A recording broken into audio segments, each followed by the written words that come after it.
Mhm.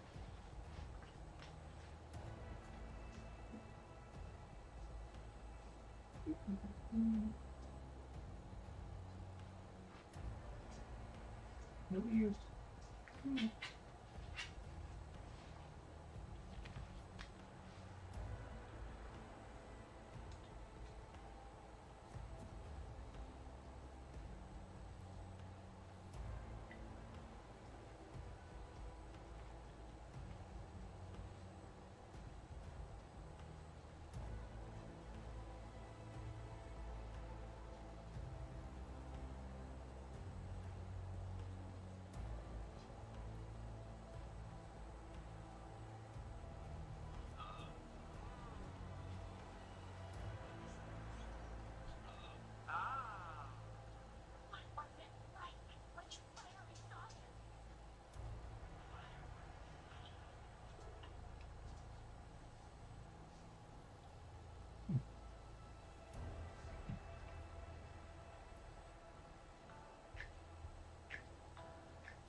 Best-selling Android phone in the world, which is a bigger deal than you think. If you look at the annual smartphone sales charts, basically every single year you'll see the exact same trend. The entire top 10 is basically iPhone, iPhone, iPhone, but then Galaxy A series, quite specifically the Galaxy A10 series, and then a little while later, the Galaxy A series.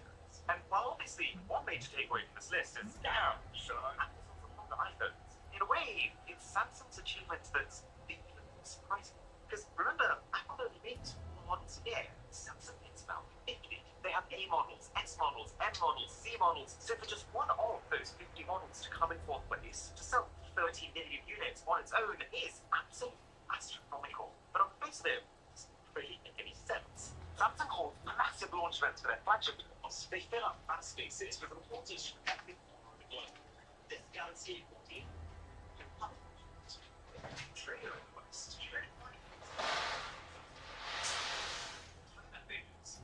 Some of these have some pretty particular things, but when I flew to look at the comments to it, this is organically. So, why is A series phones by far Samsung's best selling? This is and just before we get into it, Samsung A14 iPhone. So the first, most obvious thing that makes this so popular is price. This A14 is around $150 outright, including delivery. That's quite impressive.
you make fun when you're looking some of these games are cornerstones in Flash Vista and other games that will also be. Some of these levels shows the benefits of interactions, while others are lessons and never really see games unfinished. Otherwise, you get something that has only lost players since launch. This is the history of movies, and all started in 2006 when two brothers went on to create the greatest game of all time, Cash Sprint. And this is very bad. Music is annoying, the controls are weird, and there's absolutely nothing stopping you from driving out of balance. Tried making a few more Flash games, but it really took off. And so, in a bit of desperation, Steve turned to the smartest, most experienced game person he knew in his life, and asked for what game he should make next. The response was, make something like the Carnival game, where you throw darts at this is the key. Instead of sparks, it's Steven's brain, and 90 minutes later, the monkey was born. The original Blues is a power the game where a monkey throws darts at balloons. And believe it or not, Blues is a puzzle game. You will give a limited amount of darts, so shoot them in the correct direction with the right amount of force is important. This game is a balloon that sprays tags when you pop, and another one that explodes, and another one that freezes balloons around them, making them unpoppable. If you thought that sounds bad, there's also two types of walls, and these stupid rubber blocks. The rubber block is by far the most infuriating object in this game. The 14th level requires you to bounce a dart through a maze of sorts to pop the balloons. Simple, right? That's what I thought about this game until I reached this level. Not only do you have seemingly no control over where the dart goes, but in order to beat the level, you have to pop 95% of the balloons. Even if you get most of the balloons, you can still fail because you missed a few at the end. Luckily, I eventually managed to beat it and progress into the boomerang stages where you have a boomerang. I'm very conflicted on this game. On one hand, there's a lot of creative looking levels, like the one where you light a fuse to a bomb, or the ones with clever solutions, like the one where you freeze balloons at the top and then bounce your dart across the ice, or you just turn into Pac-Man. But for every cool level, there's two more that are downright sadistic. Level 26, you have a single dart and your goal is to pop 63 balloons. In theory, your dart should bounce around the box and pop every single balloon, but that just doesn't happen. The strategy that worked for me was to fire a dart behind me, make it bounce on the wall, pop the balloons as it passes my monkey again, before it makes it down the hole on the right. It should be easy, but just like the maze level, I spent a lot of time aimlessly shooting darts, hoping that my plan would work. And eventually, just didn't sell. Feels like it's up to random chance more than it is about any guide. Look at level 30. You're bouncing your dart off the frozen balloons and into the bombs. You will lose. That's right, you lose. You suck. I genuinely do not know. It feels like a missing a game mechanic or something. So, I went, oh yeah, hang on, let me look at this tutorial in 2007 and see what the answer is. And it's just this, like, what is that? This can't be how you play the game. Since Bloons became an instant hit, a sequel was made with 4 weeks to capitalize on this new audience. It introduces the lightsaber balloon, which pops balloons horizontally. The game has a few cool levels, but nothing too special to set it apart from the first one. It did make me realize a problem with it, though. In level 7, you must narrowly avoid the ice balloons and pop them using explosive balloons. The problem with these types of levels is that there's no hotkey to reset, meaning if you want to restart the level, you have to move your mouse across the entire screen, and imagine doing that every 2 seconds because you missed your shot. I don't really see much in this game, or at least I didn't until Bloons World came out. That's right, you can now upload your own custom levels and play other people's wacky creations on bloonsworld.com. Obviously, this website doesn't exist anymore, but there is an alternative. In what was probably one of the smartest decisions by Ninja Kiwi, there exists a Bloons game that is 100% comprised of player levels. which means there's a good chunk of the best community levels that are not only fully archived, but credited with people's decade-old usernames. You have 50 individual players who each create just one great level. I would go from levels that use the Pac-Man loot in an actual gameplay scenario, to killing Pac-Man being the solution to a level, to one where your monkey reloads every time he takes a shot, to beer pong, to ridiculous bounces, or one where you rob a bank. If you're a level 1 petty thief, you might try and open the vault. The proper way to withdraw money from the vault is to enter from the top. Once the door is open, get Pac-Man to rob all those balloons, and then you win. Thank you, BBQ Sandwich, for making this piece of modern art. Almost every single level I've played was amazing. The community-made stages are just that fun. There is the odd one that is clearly 5-star bait, but then there's the cool ones, like the one with only one balloon, and there's the one where you play beer pong and balloons, made by BBQ Sandwich? How did this guy get 2 levels into this game? Creating a game where you let the community do the work for you was such a great idea that they did it 2 more times within the next 6 months. Anyway, it's time for a new game, and we have just attained you.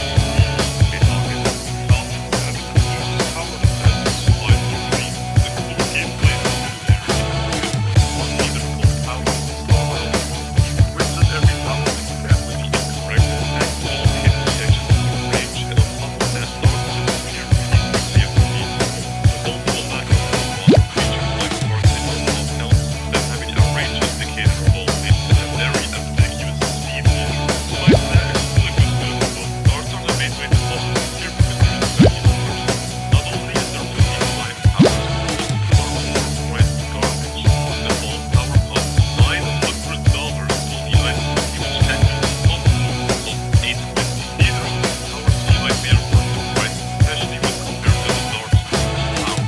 this game fires really fast for some reason. And don't even get me started on the Super Monkey. I have no actual evidence for this, but I'm 90% sure the Super Monkey is a joke tower added in by the developers meant to troll players who think that Super in its upgrade name means it's good, because it's not. The Super Monkey in this game is complete garbage. He costs $4,000, and I wouldn't even say he's worth half that price. I had 7 Dart Monkeys, which were collectively worth about $2,500, and these monkeys handled the waves of balloons pretty easily. But when I sold them all for 1 Super Monkey, everything went downhill. Choosing to place a Super Monkey killed me almost immediately, as the $4,000 was unable to handle rounds the cheaper Dart Monkey army destroyed. It goes deeper too.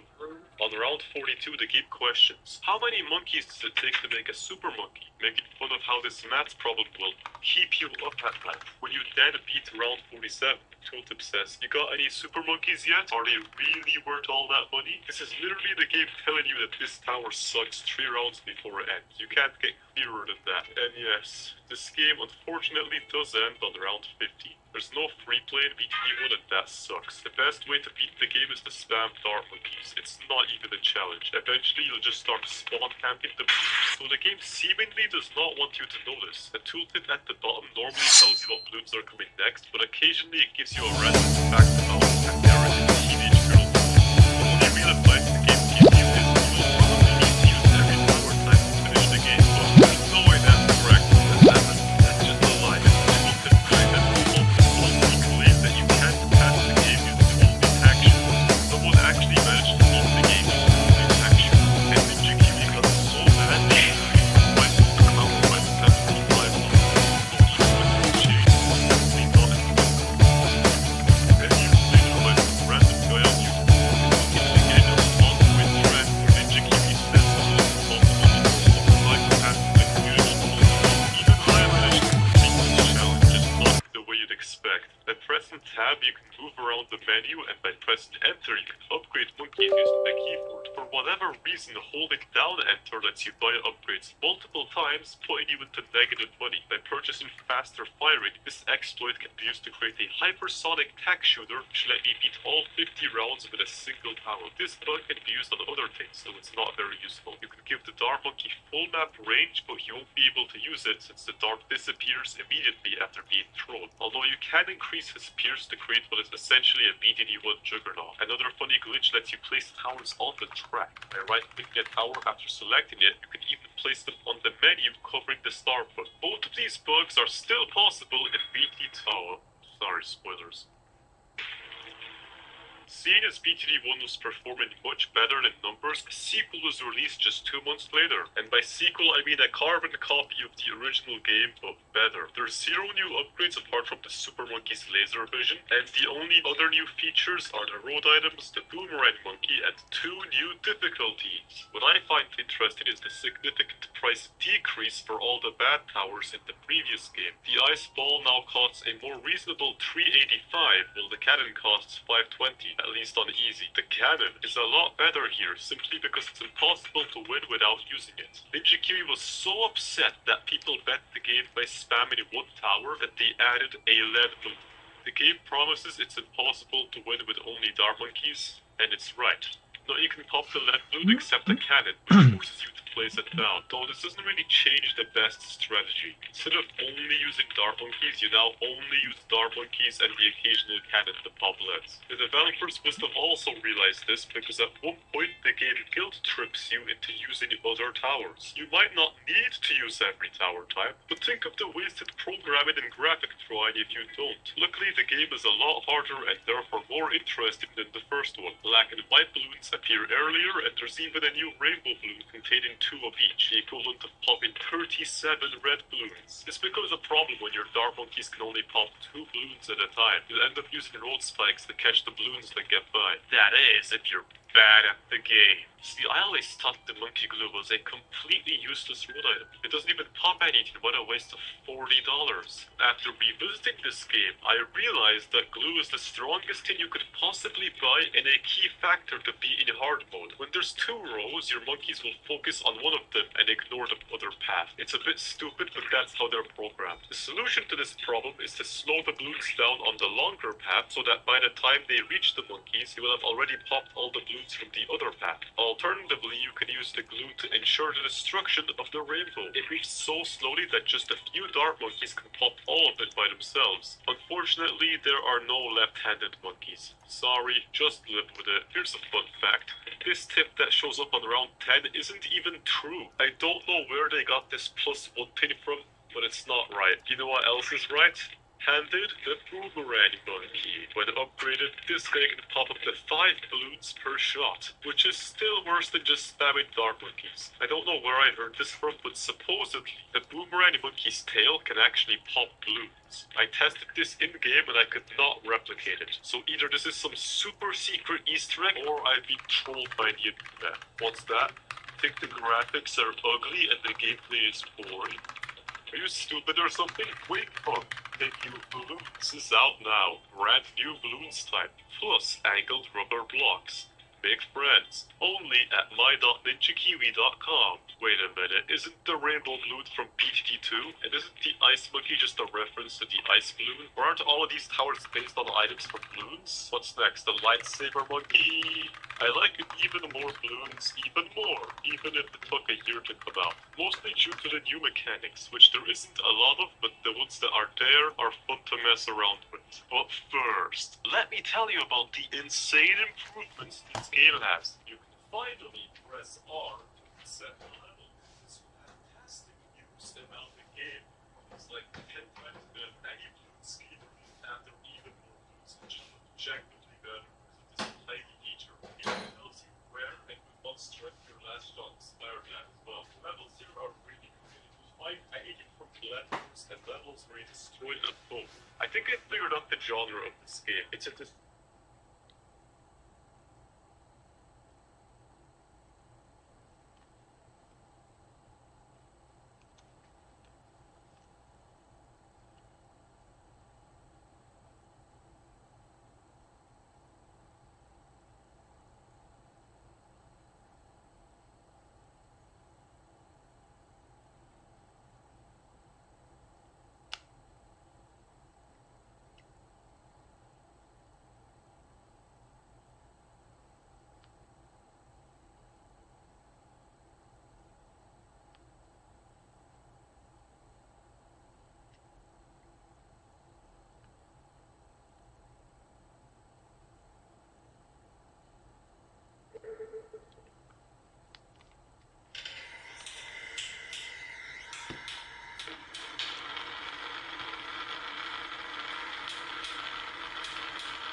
No. I know.